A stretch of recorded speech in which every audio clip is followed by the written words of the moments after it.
ಅಲ್ಲೇ ನೀವು ರಾಂಗ್ ಅಲ್ಲೇ ತಪ್ಪಿಬಿಡ್ತಾರೆ ಹಳಿ ಅವ್ರು ಸರಿ ಮಾಡೋದಿಲ್ಲ ಸರ್. ಎಲ್ಲಿ ಯಾರು ನಿಜವಾಗಿ ಯಾರದೇ ಲಾಸ್ ಆಗಿರ್ತದ ಅವರು ತಗೊಳ್ಳೋದೇ ಇಲ್ಲ. ಅದು ನಿಮ್ಗೇನು ಹೇಳ್ಬಿಡ್ತಾರೆ ಸರ್, ಆಚರಣೆ ಮಾಡಿ ಬಂದಿವಿ ಅಂತ ಗೊತ್ತಾ. ನಮ್ಮ ಅದೊಂದಲ್ಲ, ಈಗ 2023-24ರಲ್ಲಿ 192 ತಾಲೂಕ ಬರ ಅಂತ ಘೋಷಣೆ ಆಗಿತ್ತು. ನಮ್ಮ ಜಿಲ್ಲೆಯಲ್ಲಿ ಕೂಡ ಎಲ್ಲ ಬರ ಅಂತ ಆಗಿತ್ತು. ಈಗ ಅದಕ್ಕೆ ಪರಿಹಾರ ಕೊಟ್ಟಾರ. ಆದರೆ ಹೆಂಗೆ ಕೊಟ್ಟಾರಂದರೆ, ಒಂದು ಊರಲ್ಲಿ ಕೆಲವರಿಗೆ ಮಾತ್ರ ಪರಿಹಾರ ಕೊಟ್ಟಾರ, ಉಳಿದವ್ರಿಗೆ ಕೊಟ್ಟಿಲ್ಲ. ನಮಗೇನಾಗಿದೆ, ಈಗ ಉಳಿದವ್ರಿಗೆ ಯಾಕೆ ಕೊಟ್ಟಿಲ್ಲ? ಕೆಲವೊಂದು ತಾಂತ್ರಿಕ ತೊಂದರೆಗಳಿತ್ತು ಹೇಳಿ ಅವನ್ನ ನಾವು ಸರಿಪಡಿಸ್ತೀವಿ. ಆದರೆ ನಮಗೆ ಎಲ್ಲ ಸರಿಗಿದ್ರು ಕೂಡ ನಮಗೆ ಕೆಲವರಿಗೆ ಬಂದಿಲ್ಲ ರೈತರಿಗೆ. ಇದನ್ನು ಮಾಡಿಸ್ಬೇಕು. ಡಿ ಸಿ ಅವ್ರಿಗೆ ಹೇಳಿದ್ರೆ ಅದು ಮುಗಿದೋಗ್ಯದ ಅಂತಾರೆ. ಮುಗಿದೋಗ್ಯದ ಅಂದರೆ ಈಗ ನಮಗೆ ಖರೀದಿಗಾಗಿ ರಿಜಿಸ್ಟ್ರೇಷನ್ ನಡೆದಿದೆ.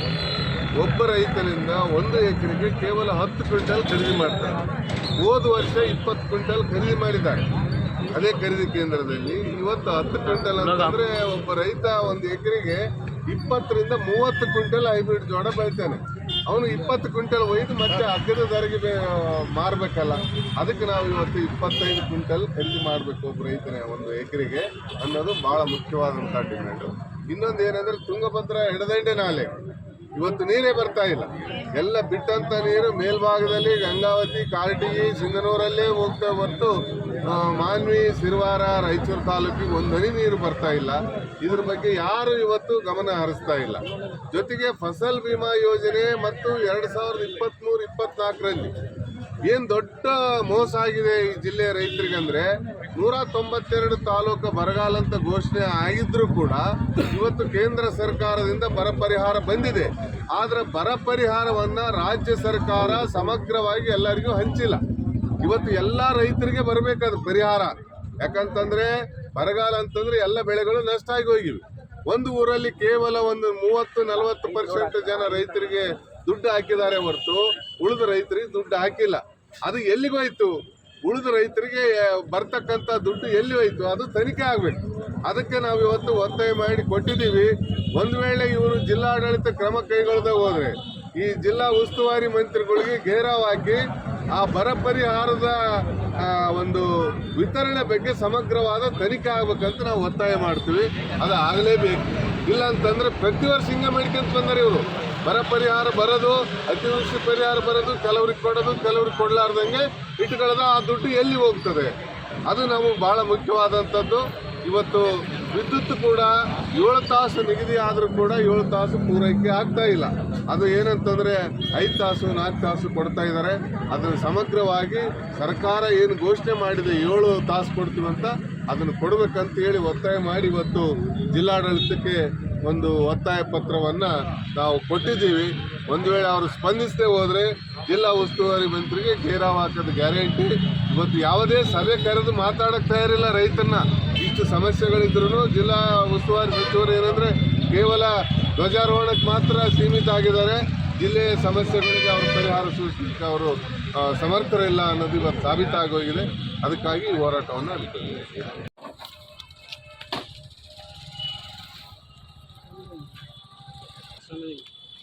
ಒಂದು ಸೈಡ್ ಅಣ್ಣ ಒಂದು ಸೈಡ್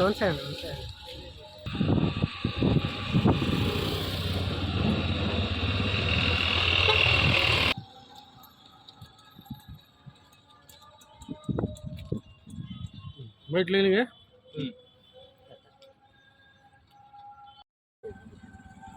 ಈಗ 15 ಫೈನಾನ್ಸ್ ಆಗಲಿ, SFC ಗ್ರಾಂಟ್ ಆಗಲಿ, ಯಾವುದೇ ಅನುದಾನದಲ್ಲಿ ಟೆಂಡರ್ ಕರೆದಿಲ್ಲ. ಅದರಲ್ಲಿ ಆನ್ಲೈನ್ ಮುಖಾಂತರ ಕರೆದಿರೋದು ಈ ಪ್ರೊಕ್ಯೂರ್ಮೆಂಟಲ್ಲಿ ನಾವು ಟೆಂಡರ್ ಭಾಗವಹಿಸಿ ವರ್ಕ್ ಆರ್ಡರ್ ಆದ ನಂತರ ಕೆಲಸ ಪ್ರಾರಂಭ ಮಾಡಬೇಕಂತ ಹೋದರೆ ಆ ಕೆಲಸದಲ್ಲಿ ಅಡ್ಡ ಬರ್ತಾಯಿದ್ದಾರೆ. ಪ್ರತಿಯೊಂದು ಕೆಲಸಕ್ಕೆ ಅಡ್ಡ ಬರ್ತಾಯಿದ್ದಾರೆ. ಇವರೇನಂತಂದರೆ ತಮ್ಮದೇ ಒಂದು ಮಾಫಿಯಾ ಟೈಪ್ ಮಾಡ್ಕೊತ ಇದ್ದಾರೆ. ತಮ್ಮ ಏರಿಯಾ ಅಂತಂದರೆ ನಾವೇ ಇದಕ್ಕೆ ಜವಾಬ್ದಾರರು, ಬೇರೆಯವ್ರು ಯಾರು ಕೆಲಸ ಮಾಡೋಕ್ಕೆ ಅವಕಾಶ ಇಲ್ಲ. ಒಂದು ಟೆಂಡರ್ ಆದರೂ ಕೂಡ ನಮಗೆ ಕೊಡಬೇಕು. ಯಾವುದೇ ಟೆಂಡರ್ ಆದರೆ ಏನು ಸರ್, ಯಾವುದೇ ಟೆಂಡರ್ ಆದರೆ ಆ ಟೆಂಡ್ರ್ ನಮಗೆ ಆಗ್ತದಂತ ಗೊತ್ತಾದ ಮೇಲೆ ಅದಕ್ಕೆ ನಿಲ್ಲಿಸೋದು, ಅದ್ರ ಮೇಲೆ ಕಂಪ್ಲೇಂಟ್ ಕೊಡೋದು. ಈಗ ವಾಟರ್ ರಿಲೇಟೆಡು ಪ್ರತಿ ವಾರ್ಡ್ನಲ್ಲಿ ತಿಂಗಳಲ್ಲಿ ನಾಲ್ಕು ದಿವಸ ನೀರು ಬಂದಾಗ್ತಾ ಇದ್ದಾವೆ. ಆ ವಾಟರ್ ರಿಲೇಟೆಡು ಅಮೌಂಟ್ ಸ್ಯಾಂಕ್ಷನ್ ಆಗಿ 1 ವರ್ಷ ಆಯಿತು. 1 ವರ್ಷ ಆದ ನಂತರ ಈಗ ಟೆಂಡರ್ ಆಗಿದೆ. ಟೆಂಡರ್ ಆದದಕ್ಕೆ ಮತ್ತೆ ನಿಂದಿಸೋದು ಇಲ್ಲಿಗೆ ಅವ್ರ ಮಾತು ಕೇಳಬೇಕು ನಾವು. ಇಲ್ಲ ಅಂತಂದರೆ ನಮ್ಗೆ ಕೊಡಿ, ನೀವು ಕೆಲಸ ಹೆಂಗೆ ಮಾಡ್ತೀರಿ ನೋಡೋಣ ಅಂತ ಈ ರೀತಿ ಧಮಕಿ ಕೊಡ್ತಾ ಇದ್ದಾರೆ ಕೆಲವು ಸದಸ್ಯರು. ಹೆಸರು ಹೇಳ್ಬೇಕು, ಸಂದರ್ಭ ಬರಲಿ ಅದು ಭೀ ಹೇಳ್ತೀವಿ. ಅಲ್ಲ ಈಗ ಮೆಮೊರಂ ಎಲ್ಲ ಮೆಮೊರಂ ಕೊಟ್ಟಿದ್ದೀವಿ. ಈಗ ಕೆಲವು ಸದಸ್ಯರ ಮೇಲೇ ಕೊಟ್ಟಿವಿ. ಎಲ್ಲ ಸದಸ್ಯರಂತ ನಾವು ಹೇಳ್ತಾ ಇಲ್ಲ, ಕೆಲವು ಸದಸ್ಯರು. ಸರ್ ನಾನು ಒಂದು ಮಾತು ಹೇಳ್ತೀನಿ, ಹೆಸರು ಹೇಳೋದು ಚಲೋ ಅಲ್ಲ. ಈಗ ನೀವು ಕೇಳ್ತಾ ಇದ್ದೀರಿ, ಮಾಧ್ಯಮದವ್ರು ಕೇಳ್ತಾ ಇದ್ದೀರಿ, ಇಲ್ಲ ಅಂತಿಲ್ಲ. ಅವರು ಮುಂದೆ ಅವ್ರ ಕಡೆಯಿಂದ ಅವ್ರು ಭೀ ಕೊಡಕತ್ತಾರಲ್ಲ ಕಂಪ್ಲೇಂಟು. ಯಾವುದಾದ್ರೆ ಸಂಘ ಸಂಸ್ಥೆಯವ್ರಿಗೆ ತೊಗೊಂಡು ಅವ್ರ ಕಡೆಯಿಂದ ಹಾಕ್ಸೋದು, ಫೋನಿನ ಮುಖಾಂತರ ಕಿರುಕುಳ ಕೊಡೋದು, ಈ ರೀತಿ ಮಾಡ್ತಾ ಇದ್ದಾರೆ. ಸಂದರ್ಭ ಬಂದ ಮೇಲೆ ಬಹಿರಂಗವಾಗಿ ಅವ್ರ ಹೆಸರು ಹೇಳ್ತೀವಿ. ನಿಮ್ಮ ಹೆಸರು ಹೇಳ್ರಿ. ಏನ್ರಿ, ನನ್ನ ಹೆಸರು MK ನವಾಬ್ ಅಂತ, ಏನು CMC ಗುತ್ತೇದಾರರ ಸಂಘದ ಅಧ್ಯಕ್ಷ.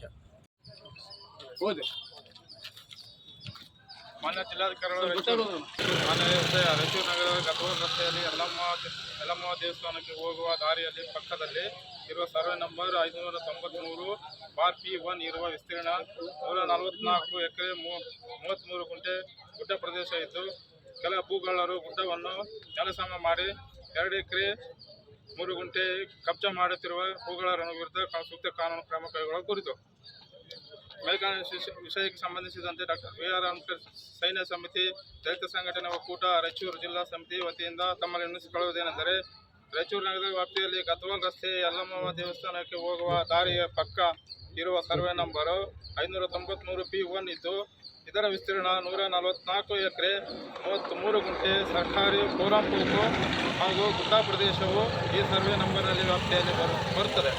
ಹಾಗೂ 2011-12ರಲ್ಲಿ ಮತ್ತು 2015-16ರಲ್ಲಿ ಮಾನ್ಯ ಜಿಲ್ಲಾಧಿಕಾರಿಗಳ ಆದೇಶದಂತೆ ಜಲಾಲ್ ನಗರ, ದೇವಿನಗರ ನಿವಾಸಿಗಳು, ಅಲ್ಪಸಂಖ್ಯಾತರು, ಮುಸ್ಲಿಂ ಸಮುದಾಯದವರಿಗೆ ಮತ್ತು ಕ್ರೈಸ್ತ ಸಮುದಾಯದವರಿಗೆ ಸಂಸಾರ ಮಾಡಲು ಸದರಿ ಸರ್ವೆ ನಂಬರ್ನಲ್ಲಿ ಮುಸ್ಲಿಂ ಸಮುದಾಯದವರಿಗೆ 3 ಎಕರೆ ಹಾಗೂ ಕ್ರೈಸ್ತ ಸಮುದಾಯದವರಿಗೆ 2 ಎಕರೆಗಳ ಭೂಮಿಯ ಜಿಲ್ಲಾಡಳಿತ ಮಂಜೂರು ಮಾಡಿರುತ್ತದೆ. ಕೆಲ ರಾಜಕೀಯ ಮುಖಂಡರು ಮತ್ತು ಭೂಗಳರು ಸೇರಿಕೊಂಡು ಸದರಿ ಸರ್ವೆ ನಂಬರ್ 593/P1ರಲ್ಲಿ ಗುಡ್ಡ ಪ್ರದೇಶವನ್ನು JCBಗಳನ್ನು ಇಟ್ಟು ಗುಡ್ಡ ಪ್ರದೇಶವನ್ನು ನೆಲಸಮ ಮಾಡಿ ಪೌರಾಂಪಕ್ಕೂ ಸರ್ಕಾರಿ ಭೂಮಿಯನ್ನು ಕಬಳಿಸಿ ಅನಧಿಕೃತವಾಗಿ ಒತ್ತುವರಿ ಮಾಡಿಕೊಂಡಿರುತ್ತಾರೆ. ಇದೇ ರೀತಿಯಾಗಿ ರಾಯಚೂರು ನಗರದ ವ್ಯಾಪ್ತಿಯಲ್ಲಿ ಬರುವ ಸರ್ಕಾರಿ ಭೂಮಿಯನ್ನು ಭೂಗಳರು ಕಬಳಿಸುತ್ತಿರುವುದು ಮುಂದುವರಿಯುತ್ತಿದೆ. JCBಗಳಿಂದ ಗುಡ್ಡವನ್ನು ನೆಲಸಮ ಮಾಡುತ್ತಿರುವ ಸಮಯದಲ್ಲಿ ತೆಗೆದ GPS ಭ್ರಷ್ಟ ಸರ್ಕಾರಕ್ಕೆ ಏನೇ ಬರಲಿ, ಸರ್ಕಾರಕ್ಕೆ ಭಾರತೀಯರ ಸಾವಿಗೆ ಕಾರಣವಾಗುತ್ತಿರುವಂತಹ ಭ್ರಷ್ಟ ಕಾಂಗ್ರೆಸ್ ಸರ್ಕಾರ ದಿನೇಶ್ ಗುಂಡೂರಾವ್ ಅವರು ತಕ್ಷಣ ರಾಜೀನಾಮೆ ಕೊಡಲೇಬೇಕು. ಮಹಿಳಾ ಮಕ್ಕಳ ಕಲ್ಯಾಣ ಲಕ್ಷ್ಮೀ ಹೆಬ್ಬಾಳ್ಕರ್ ಅವರು ರಾಜೀನಾಮೆ ಕೊಡಲೇಬೇಕು. ಬೇಕೇ ಬೇಕು. ಬರೀ ಬಡ ಮಹಿಳೆಯ ಸರ್ಕಾರಕ್ಕೆ,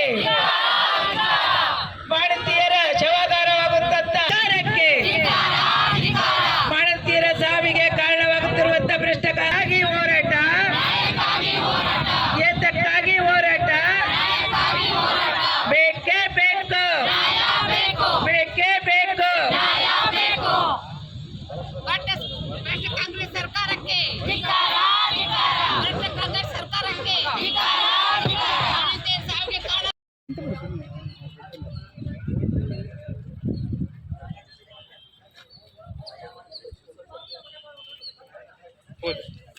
ಕಾರಣ ಹತ್ತಿ ಬೆಳೆಯು ಎಣ್ಣಿಕಾಳು ಬೆಳೆ ಆಗಿರುವುದರಿಂದ KOF ಪ್ರಾಧಿಕಾರದಿಂದ ಹತ್ತಿಯನ್ನು ಖರೀದಿಸಬೇಕು ಮತ್ತು ಒಂದು ವೇಳೆ ನಿರ್ಲಕ್ಷ್ಯ ವಹಿಸಿದಲ್ಲಿ ರಾಜ್ಯ ರೈತ ಹಾಗೂ ಹಸಿರು ಸೇನೆಯಿಂದ ಉಗ್ರ ಹೋರಾಟ ಮಾಡುವುದಾಗಿ ಇಂತೆ ನರಸಿಂಹನಾಯ್ಕ ಜಿಲ್ಲಾಧ್ಯಕ್ಷರು. ಕರ್ನಾಟಕ ರಾಜ್ಯ ರೈತ ಸಂಘಕ್ಕೆ